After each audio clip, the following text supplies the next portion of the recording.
On estime aujourd'hui à 275 millions le nombre de tonnes de plastique que l'humanité déverse chaque année dans les océans.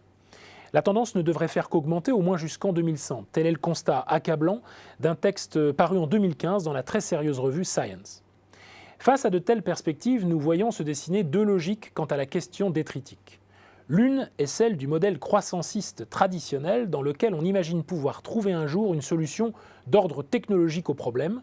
L'autre est celle de l'économie dite circulaire ou du zéro déchet, où l'on souhaite minimiser l'utilisation de matériaux non renouvelables ou non recyclables afin de favoriser la double reconnaissance réciproque de la technosphère et de la biosphère.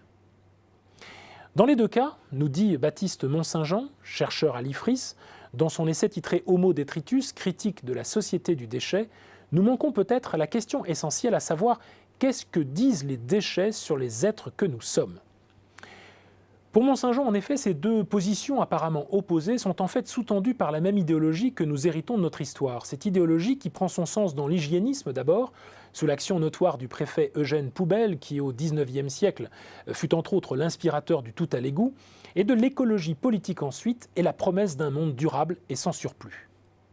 Cet éco-citoyen que nous sommes tous devenus, plus ou moins, est proprement un homme désencombré au sens du philosophe Michael Sandel, c'est-à-dire un être léger qui se contente d'oublier ses traces comme il se plaît à effacer de sa mémoire ses origines culturelles et sociales. Mais cet individu désencombré que nous sommes pourra-t-il longtemps, en se donnant bonne conscience, procéder au tri sélectif lorsqu'il se rend à la décharge, s'empêchant de penser que son geste est d'abord symbolique par rapport au fait par exemple que la moitié des plastiques produits dans le monde ne seront jamais traités, que son geste au fond est dérisoire, même s'il n'est pas insignifiant, par rapport à la hauteur des enjeux et au caractère irrévocable de certains choix industriels du passé. Nous sommes loin d'être certains de parvenir à maîtriser un jour cette manière que nous avons eue de jeter sans compter. L'analyse de Mont-Saint-Jean éclaire finalement une toute autre perspective.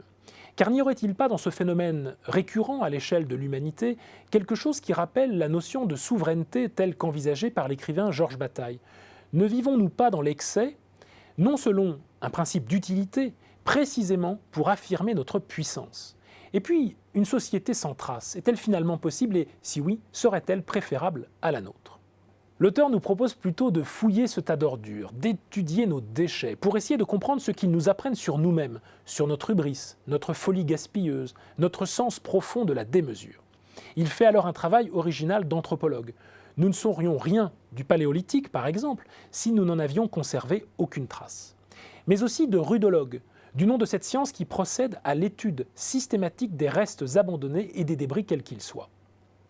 Car c'est au fond à une méditation inattendue que nous invite cet ouvrage, non à propos d'un chef-d'œuvre en péril que constituerait le globe terrestre et sa puissance de régénération éternelle, mais une réflexion dans le sens d'une nouvelle économie de l'attention à l'égard du monde et de nous-mêmes, de nos comportements compulsifs, de nos fragilités. Des nouvelles formes de sociabilité enfin que cette vulnérabilité des hommes vis-à-vis de la planète peuvent inspirer.